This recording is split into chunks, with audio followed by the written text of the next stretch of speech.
За да потикнеме поголем општествен и економски развој, нужно е нашите стратешки приоритети да ги опфатат потребите и капацитетите на сите граѓани, гарантирајќи правични услови за развој на секоја индивидуа. Тоа ќе овозможи градење генерации кои ќе останат тука и со својот ум ќе придонесат за подобар квалитет на животот на сите подеднакво.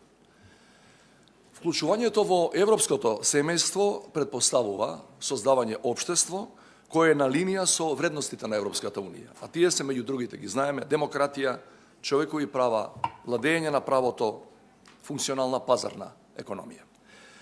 Ромската заедница и во историска и во актуелна перспектива е нераскинлив дел од нашиот мултикултурен мозаик.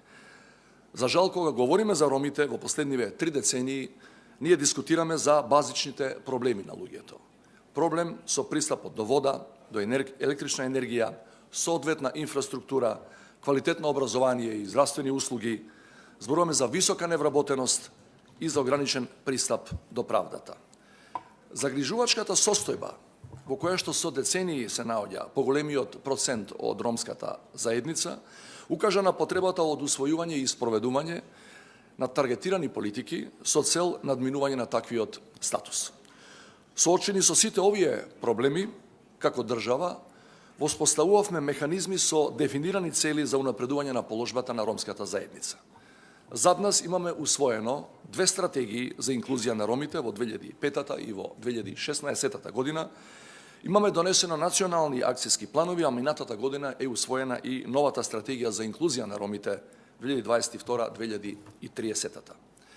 Реално, овие механизми дадоа скромни резултати, бидејќи постојат многу структурни недостатоци кои влијаат на секојдневниот културен и општествен живот на ромската заедница. Извештаите на Европската комисија редовно укажуваат дека националните акцијски планови не се реализираат во целост, поради што е забележан само ограничен напредок. Или најновиот годишен извештај за состојбата со човековите права за 2022 на State Departmentот на САД, кој укажува дека не може да се остварат основните човекови права на ромите кои не се евидентирани во матичните книги на родените. Потоа постојат низа слабости поради исклученоста на ромските населби од генералниот и од деталните урбанистички планови на општините, како предизвици се јавуваат и преминот од основно во средно образование, краткиот животен век на ромите, стапката на смртност кај новороденчиња и ограничениот пристап до социјални и до здравствени услуги. За жал, се уште постои нетрпеливост кон различните од мнозинството во образовниот систем, при што се појавуваат примери на сегрегација во училиштата. Ромите се уште немаат матична установа за промовирање и за негување на својата богата ромска култура. Жената ромка трпи повеќе кратна дискриминација и се соочува со родови бариери. Недостигот на учебници по изборниот предмет ромски јазик и култура објективно го ограничува правото на учениците роми да го изучуваат овој предмет. Антициганизмот, како резултат на еден комплексен историски процес на насилство, стигма, говор на омраза и дискриминација, доведува до исклучување на ромската етничка заедница од развојните текови на општеството. Овие структурни неповолности, како домино ефект, уназадуваат генерации, што влијае на севкупниот просперитет на таа заедница, но и на просперитетот на целата држава. Иако во нашиот регион Северна Македонија важи за држава која прави најголеми напори за унапредување на состојбата на ромите, сепак скромниот напредок во одредени приоритетни области, меѓу кои и образованието, не треба да не држи во комфорната зона, затоа што со години се провлекуваат истите проблеми. Токму ова беше причината зошто уште на почетокот на мојот мандат реков дека ја давам мојата целосна поддршка за градење на амбиент во кој сите креатори на политиките, заедно со граѓаните, ќе покажат проактивност за решавањето на овие проблеми.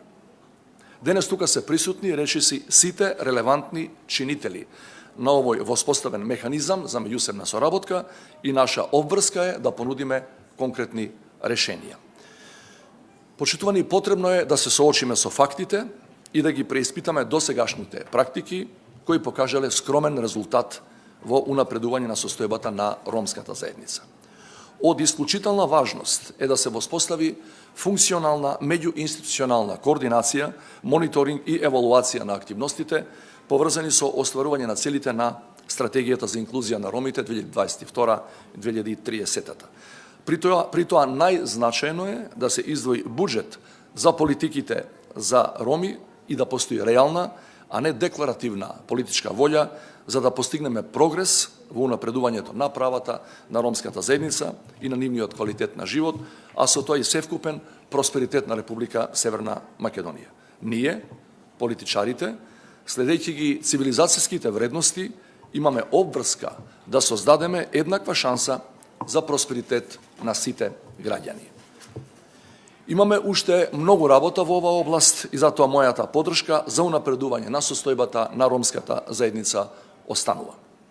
Во оваа прилика сакам јавно да се заблагодарам на сите вклучени страни во креирањето на новата стратегија за инклузија на ромите 2022-2030. Ви посакувам успешна работа и разјаснување на дилемите за да имаме ориентиран и фокусиран тек за успешна реализација на целите на новата стратегија за инклузија на ромите 2022-2030. Благодарам на вниманието.